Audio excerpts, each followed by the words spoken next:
So as it would seem, I will be going to the Sydney 4-wheel drive show this year.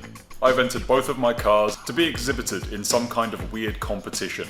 Now I entered both of them with the hope that one of them might get selected, but it turns out both of them have. So this means one of two things. Either not very many people entered, or I make quite good vehicles. Let's hope it's the latter.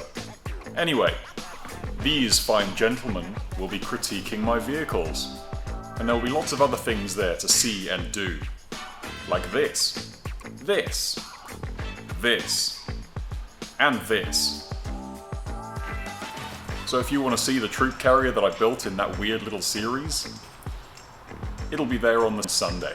And if you want to see the 76 of Dreams, it's there on Saturday. The BMW isn't coming because it's too small. You'll also be able to see this Adonis of a human being. So there is that to look forward to. Also, for some reason, the 76 of Dreams has been entered into the Mall Crawlers category, so it probably won't win.